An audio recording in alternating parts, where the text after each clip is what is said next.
每周22点，会员抢先看职场辩论脱口秀，老板别听。有请出老板别听的3强。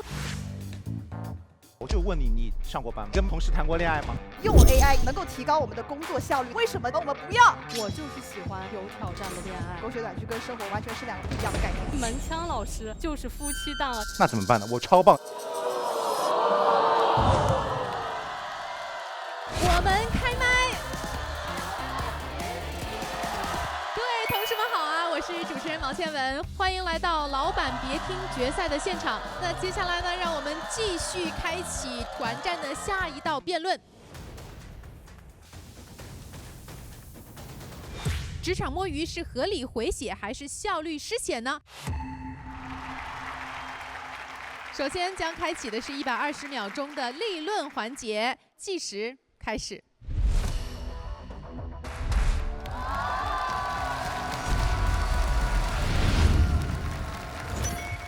我觉得职场摸鱼一定是合理回血，我愿意称之为当代职场人的光合作用。你们想想，回血这个词太吓人了，朋友们，血槽空了才需要回血，说明大家都已经默认了上班会造成失血。血槽告急，那为啥还要继续努力上班，把血槽给上空了，把 human 给上没了，就没有 resource 了。所以就得回血，而且那些宣扬什么爱吃苦的孩子有苦吃的，后来都吃出了胃溃疡。当不了职场的纯爱战士，我们至少要当一个清醒的职场浪子，对吧？摸鱼啊，也不是躺平，是把公司当作自助餐厅 ，KPI 是主菜，摸鱼是甜点，这样才能对得起996的餐标。毕竟永远不断电的那是啥？那是核电站，我们就只是需要找插座的充电宝。说句实在的，朋友们，那些责备我们效率失血、骂我们摸鱼的领导，办公室门一关，他们在干嘛？他们真的在开视频会议吗？他们在刷短视频，他们可能是在跟短视频博主开视频会议。大家都是凡人，何必互相为难呢？谢谢大家。接下来有请席瑞和刘楠，120秒钟立论计时开始。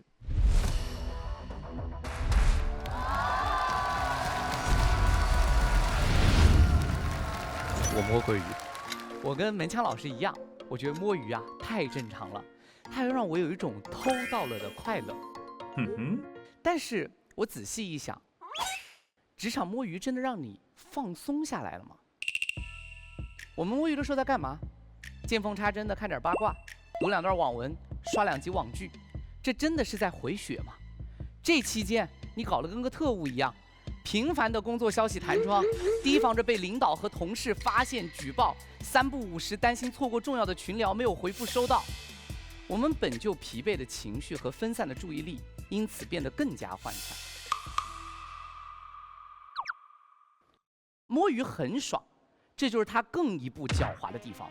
它给了我们一种回血的幻象，在进一步失血当中，我们还是面带微笑的。一场资本主义的精明就体现在，它用摸鱼置换了属于我们每一个工作者真正的休息。就跟我开头讲的，没人不摸鱼，对不对？领导也知道员工摸鱼，对不对？但为什么大家都不约而同默许了摸鱼存在呢？因为他在用一点点短暂摸鱼取得的胜利，来进一步延长你的工作时间。他让你觉得你赢了，你偷来了时间，但实际上你放弃了更有尊严的休息、更完整的生活和更有价值的工作。我们真正要面对的问题是什么？是作为劳动者的我们，尊严去哪儿了？价值去哪儿了？休息去哪儿了？职场摸鱼是一个麻醉剂，对真问题的忽略，造成了这场游戏里面我们玩家的最大失血。接下来要进入到非常激烈的开杠环节了。我们由黄豆酱和门腔的逗你玩先行开杠，计时开始。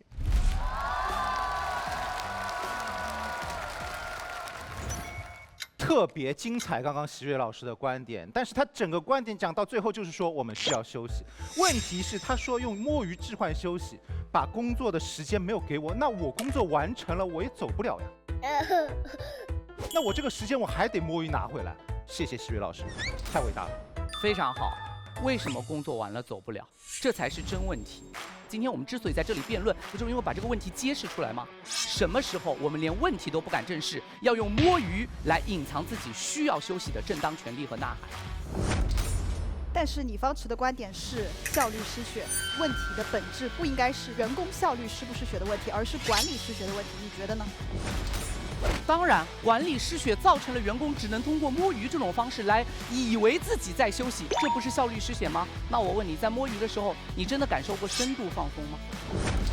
哎，这可不一定啊，这个就像人是一块电池，对不对？我们能够摸鱼5分钟，相当于充电5分钟，续航2小时，何乐而不为？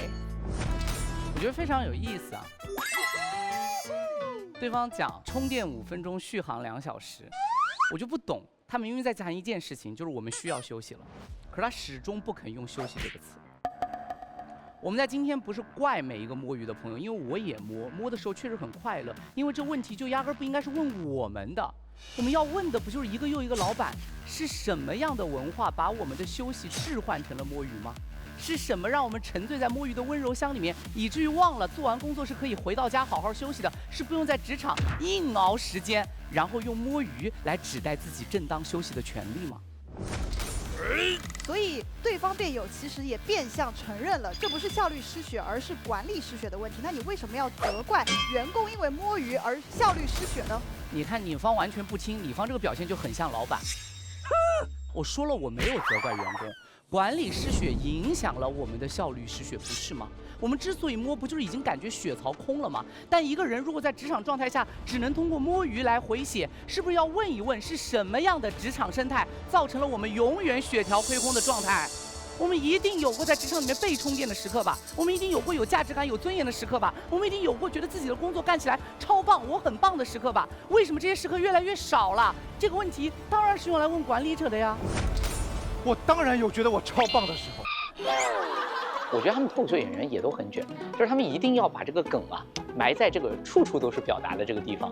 往往这种时候是发生在下午4点，还有2个小时就该下班的时候，我超棒，然后我2个小时我干嘛？我又不能回家。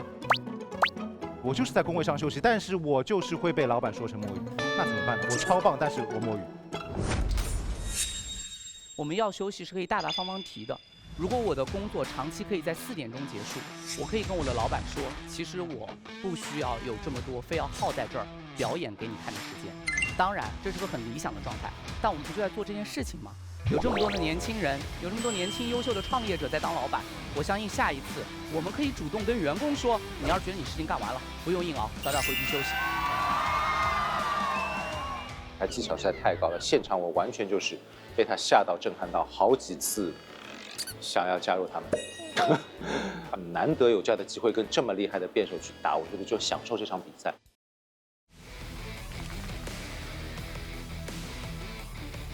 我摸鱼了5秒的时候，我感觉很快乐。我摸鱼了5秒的时候，我感觉很快乐。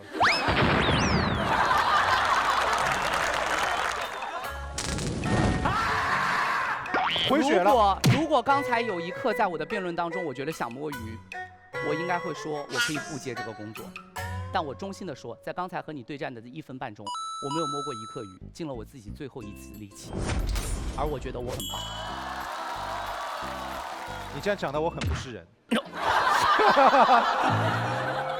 其实打工人很多时候我就是没办法，但是我也觉得我自己只要做好自己，我没有那种很崇高的我想要去改变这个社会的那种观念，我只要顾好自己，顾好自己的小家，保证自己的心理身体健康就好了。但是我能想到的最好的方法，此刻就是休息一下。是的，我们和对方都一样，我不是在苛责我们所有人，我们能做的在现在的条件下也只能是这样。我们已经做得超好了，但是我就问你一句，这真的就是我们对休息和对我们职场想象的最终点吗？当然，不是，我们强调的并不是说让你在工作时间疯狂的偷懒，我们强调的是在工作时间内合理的回血，这样既可以提升我们的工作效率，同时我们工作也会更快乐。毕竟做人最重要的就是开心嘛，对不对？感谢带来的精彩开杠环节。那么接下来呢，我们将进入到结辩环节，每组将有30秒钟的时间进行结辩，后开先结，所以让我们有请席瑞和刘楠的老板听我的先行结辩。30秒钟时间计时开始。我不是苛责于每一个人都不能摸鱼，更不是说此时此刻摸过鱼的我们应该受到谴责。我们是在想什么是真正解决问题的路。但总有人要把这条路点出来。职场摸鱼它不是一种行为，它已经慢慢变成了一种姿态。我们可以想一想，我们对此时此刻的职场摸鱼状态满足吗？满足吗？我们往前追求的动力是什么？我想我们绝对不应该满足于那种在监视下偷得片刻欢愉的权利自由，而应该是一种终于有一天我能够堂堂正正说我需要休息的底气。而最难过的是，在我们很多人的观念里面，甚至事实上面，休息的唯一方式已经被悄然置换成了摸鱼，这是无奈，这并不是我们最终的选择。接下来我们有请黄豆酱和门枪的逗你玩进行你们的结辩环节，30秒钟计时开始。在座的各位，谁敢说自己没在工位上偷偷点过一杯续命奶茶，刷过5分钟的电子榨菜？把员工当人，就会理解回血；把员工当工具，才会恐惧摸鱼。我们真的不是该不该摸，而是如何看懂摸鱼背后那套打工人的生存智慧。它让我们在枯燥的 Excel 和 PPT 之外，确认自己还是个有血有肉、有喜怒哀乐的人。让大脑宕机不是罪，毕竟永远不停转的只有碎纸机和老板的嘴。谢谢。感谢两组带来的精彩辩论。那么在场的31位同事，你们被哪一组的辩论更多的打动，更多的折服呢？各位同事们，做出你们的抉择吧。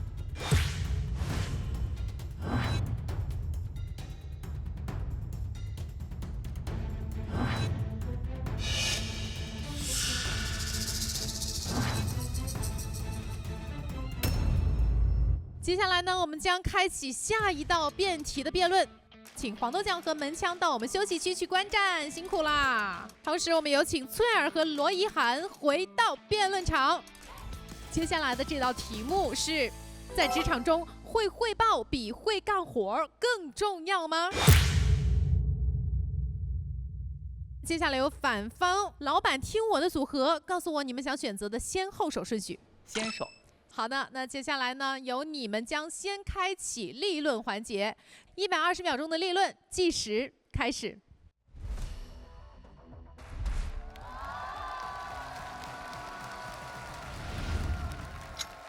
作为老板，我想告诉大家，你们可能被互联网上的那些分享带歪了。真正的职场，老板真能分辨出谁更可靠。有人认为会汇报的人更容易被提拔。事实上，我们并不会选择那个声音特大、话术特漂亮、最像领导者的那个人。请大家扪心自问，你是愿意和一个脚踏实地、敢于担当的人共事，还是愿意和一个口若悬河、纸上谈兵的 PPT 之王？这个辩题很有意思啊。我们不可能比较叫完全不汇报和完全不会干活，而在两者有一定基础和前提下，哪一个更为根本？我们更应该把哪个作为我们定义我们工作的终极价值。我知道对方一会儿一定会说，在这个时代叫酒香也怕巷子深嘛，对不对？会汇报才能让你的价值被放大、被看见。这句话听起来很对，但它背后有一个可怕的陷阱，就是它悄悄把价值的定义从你手中创造的这个物或者正在做的这件事儿，转移到了别人评判你的眼光上。而这两者之间区别最大是什么呢？就是我们是否还相信价值判断的客观性，还是相信人嘴两张皮碰一碰，黑的就能变成白的。如果一个组织里面最受重用的人是最会汇报的人，那大家一定不陌生。那些钻研的 PPT 技巧，那些行业的黑话，什么抓手、赋能、闭环、颗粒度、生态、价值链打法，词语的膨胀，往往也是一个人膨胀的开始。我觉得这道题其实不仅仅在讨论职场了，它在讨论一种社会现象。会汇报、会介绍、会总结、会述职，实际上是把人卷入了更深的自我包装的符号游戏。但是人作为劳动的主体，仍然是通过我们双手和大脑创造的价值所决定，而不是通过描述我们工作的语言所决定。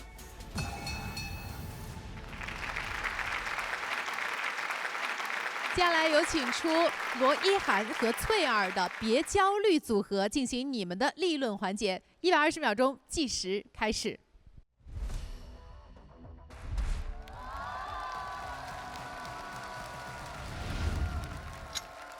对方辩友给我们假设了一个前提：会汇报的人他不需要工作，不需要干活，他只是会汇报就行了。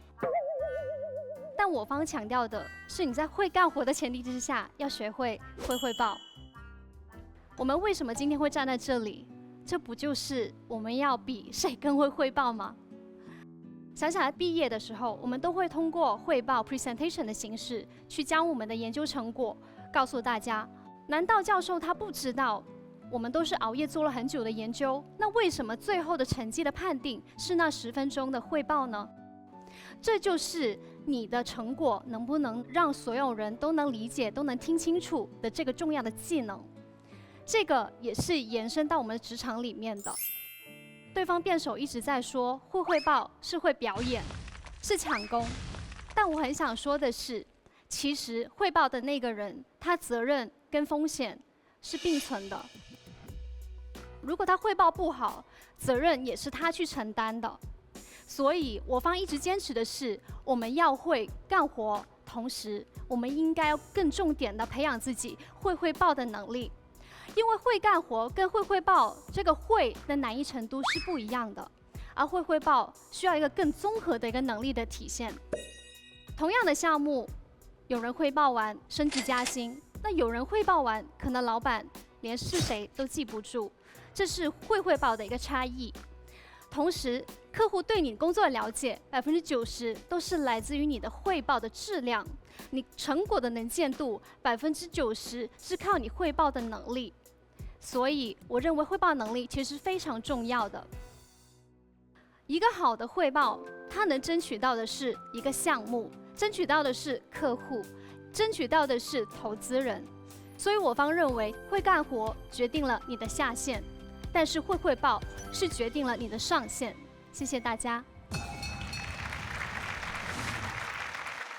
少王啊，再努力哟，升职加薪都会有的。你画饼越画越多，画饼不如吃饼，来块趣多多，超多香浓巧克力味道，碰撞香脆曲奇，超多豆，超美味。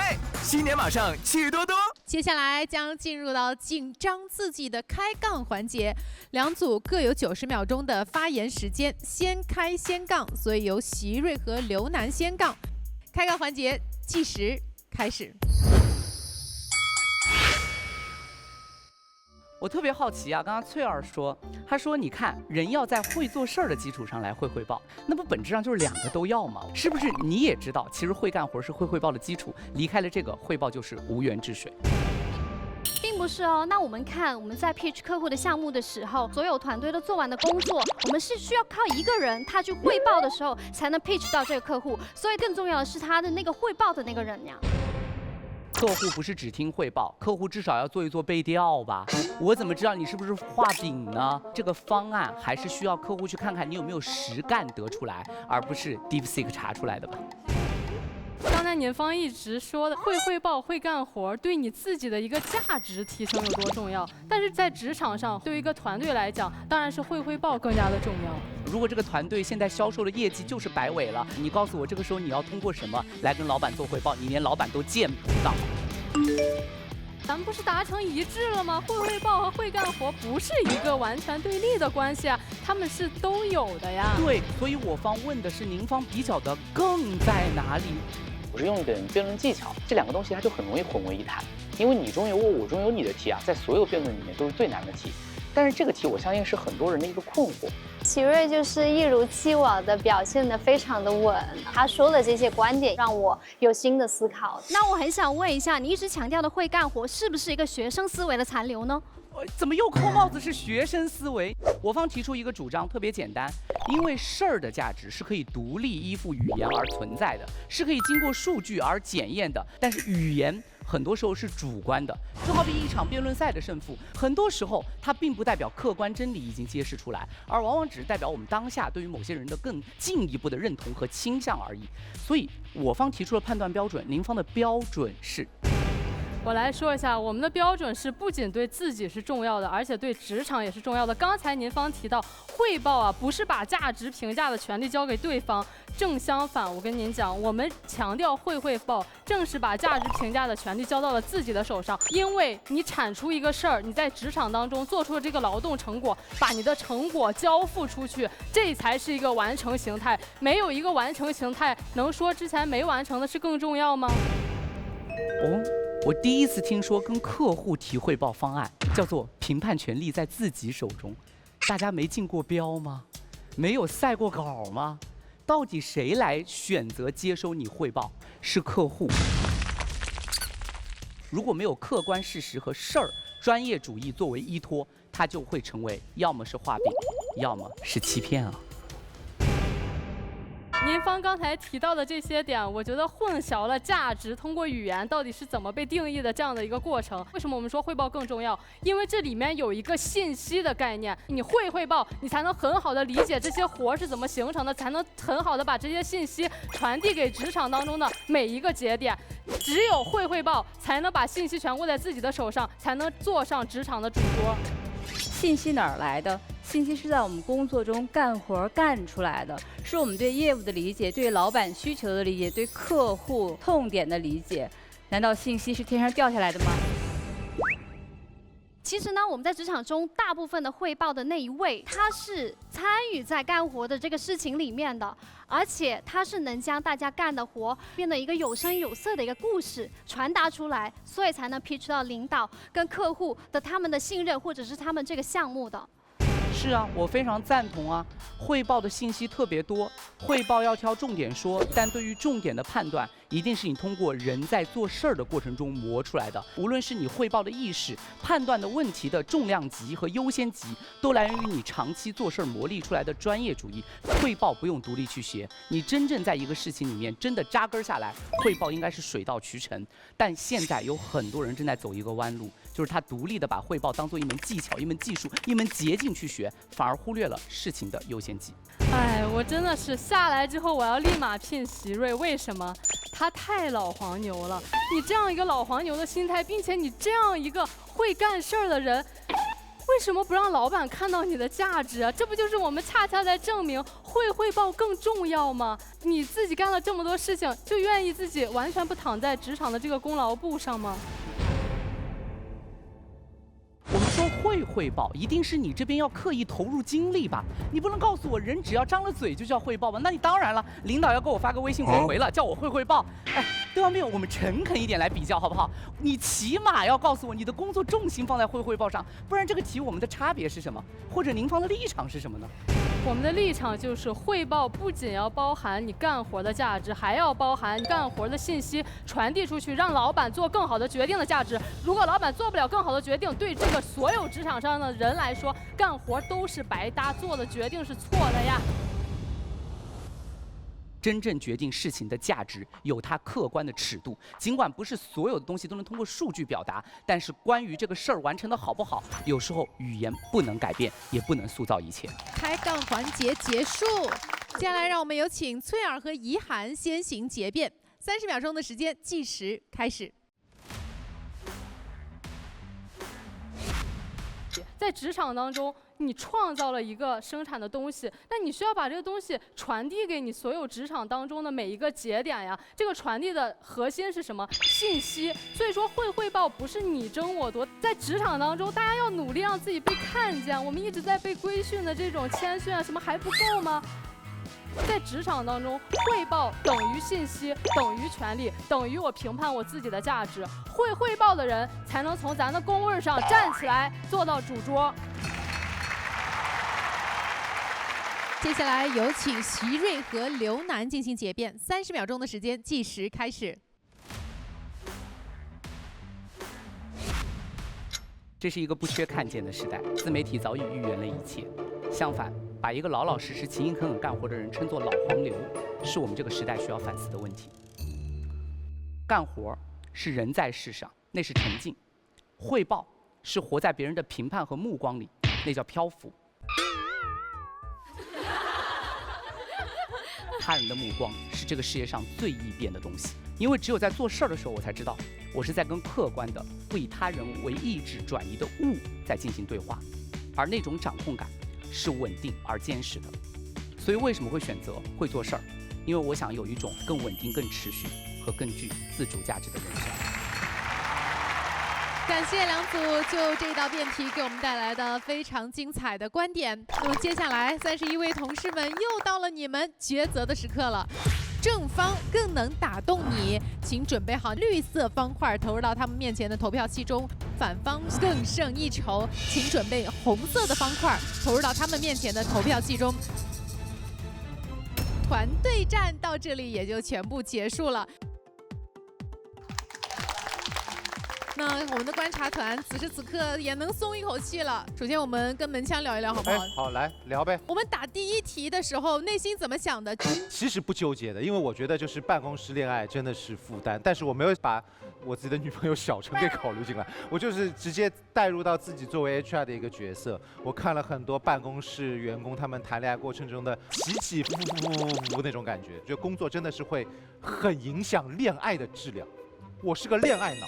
我不希望工作影响恋爱的质量，这是我最主要的想法。刚其实感觉门枪在辩论的时候完全是另外一个人哎，而且你能出很多奇招、歪招。对我没办法了呀，我就是对不起啊，可能就是我不太懂辩论，所以我可能用的一些烂招、盘外招，我自己也不懂，可能冒犯到了各位就专业的辩论老师，我先道歉，但是结果也改不了了，哈哈。但是我正想跟门枪老师说，辩论没有名门正派条条大路都是辩论。刚看到那个意涵在整场辩论中也是今天闪出了不一样的光彩啊！就刚才的那个恋爱辩题，我并不准备给门枪老师道歉。因为我觉得我很好的让门枪老师把他不仅是一个打工人的嘴替，而且是一个真正践行自己对于生活、对于职场的一个理想的状态给大家表达出来了。但是也希望小程不要听刚才的那些话，都是假的。所以这节目改名叫小程别听，是不是？那怡涵也评价一下你今天的搭档吧。其实刚进到后场的时候，我就说，我觉得今天表现的真的太棒了，能感觉到在面对开杠，特别是来自席瑞的这个开杠压力的时候，相当的张弛有度，确实是一个成长的过程吧。问一问刘楠哈，今天跟席瑞搭档啊，感觉怎么样？对于辩论，只要一上台，我立刻就大脑宕机。而且对于今天这几个辩题，我觉得我们这一方稍微有一些难打。非常非常荣幸和席瑞老师合作，谢谢3位。经过了紧张的统计，此时此刻我们的工作人员已经把票数统计出来了，有请。好的，谢谢。接下来我们将为大家揭晓3位辩手在我们整场比赛中的得票情况。第一轮个人战，黄豆酱得34票，翠儿得31票，席瑞31票。在第2轮的团队战中，黄豆酱的得票情况是36票，翠儿的得票情况是25票，席瑞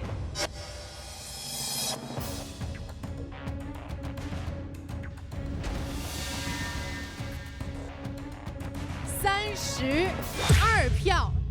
让我们来为大家揭晓，翠儿最终得票是56票，席瑞的最终得票是63票，黄豆酱你的最终得票是70票，恭喜黄豆酱获得本期的职场开瑞王，恭喜！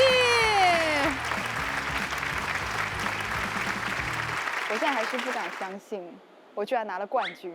这场比赛我会稍微的比上一场放松一点，主打一个重在参与，所以整个人的状态会稍微的像门强老师刚开始说的那样有松弛感。我感觉我们这个辩论赛就特别像一个微职场，在这个职场里，我们就需要像席瑞这样专业的人来让我们不要放松警惕。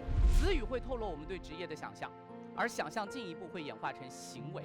在未来，我这种变化趋势才是常态，变化才是唯一的普遍。也需要像翠儿这样的人来给我们温柔的力量。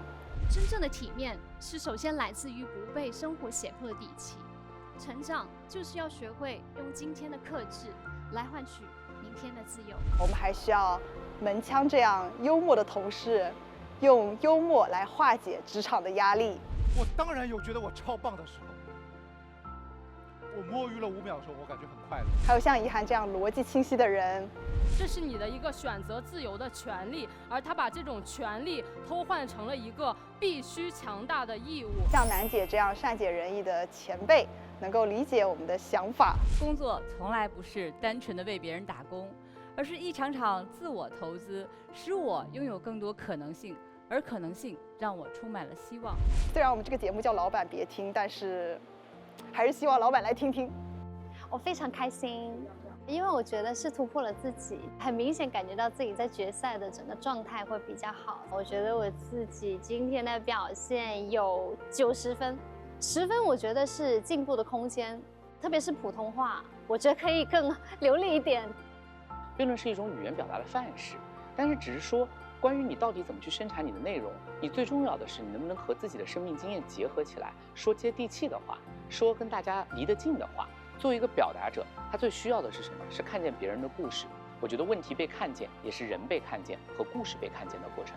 我非常期待咱们节目能够在不同的领域里面开辟更多这样沟通的渠道，让更多的议题浮现出来，被更多的高手讨论。接下来让我们有请我们的特邀观察员门腔为冠军黄豆酱送上奖品，好有设计感哦！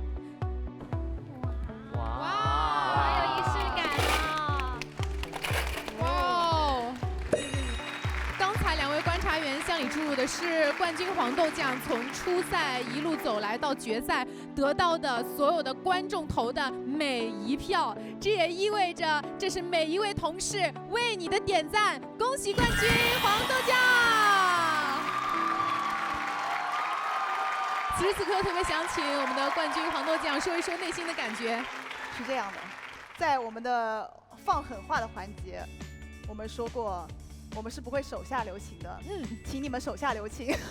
谢谢你们做到了。谢谢你们做到了。也非常感谢今天的2位辩手以及门腔老师对我的帮助。之前我从来没有打过辩论，但是呢，今天我在这里能走到最后，我自己一个很深的感悟就是，我们每个人其实都不仅仅是职场里的一个配角，我们每个人都可以成为最能跨界的主角。谢谢大家。当然，确实有着非常强劲的对手，才能够遇强则强，激发出你们的实力啊！另外呢，我们的2组也是非常非常的优秀，也想问问翠儿和席瑞，此时此刻有什么想要跟我们聊的吗？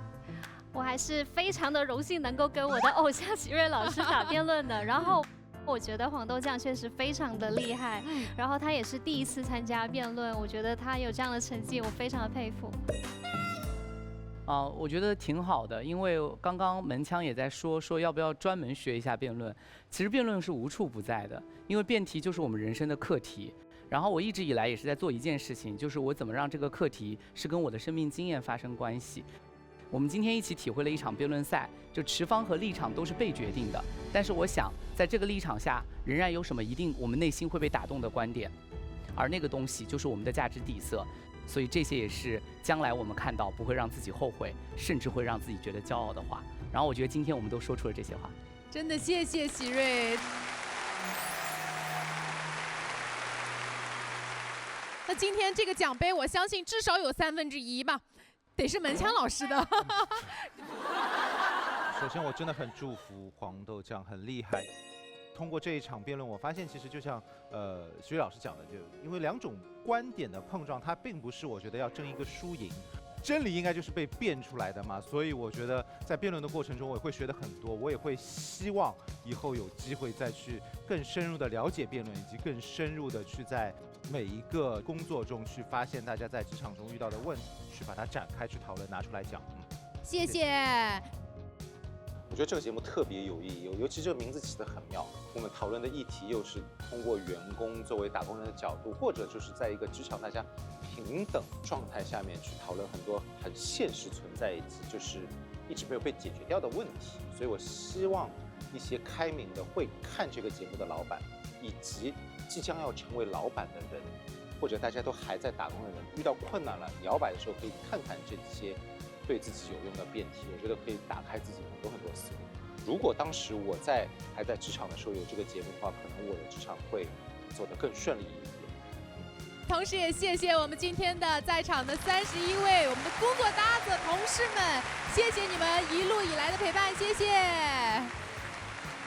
最后再次恭喜黄豆酱获得本季老板别听的冠军，恭喜黄豆酱！恭喜你成为职场 Carry 王！我们开麦，老板别听。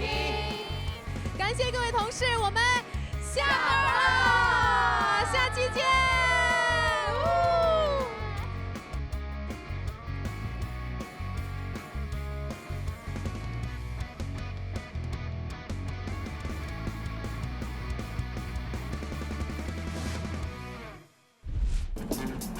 只补胶原，不做表面功夫。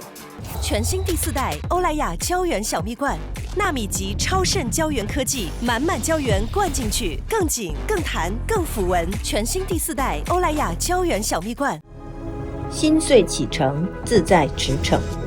全新赫莲娜黑绷带面霜，笃定前行，上扬清晰轮廓。新一年，紧提轮廓，跃上新生。我感觉我们这个辩论赛就特别像一个微职场。我觉得在职场上能交到好的朋友。电视看爱奇艺就用奇异果 TV， 畅享高品质视听，解锁上百种追踪方式，收获成吨的快乐源泉。你的私人定制尽在爱奇艺综艺。在告诉我们要万无一失，但是人是有各种随机性的，这些东西都是惊喜，也有可能是惊吓，关键在于我们怎么看待它。面对职场，我特别希望小伙伴们找到自己的主体性。对于当下的打工人来讲，坚持自己，相信自己，不要过于内耗。工作很重要，但肯定不是生活的全部。我们开麦，我们开麦，我们开麦，老板别听，老板别听，老板别听，下班收工了，下班了，拜拜。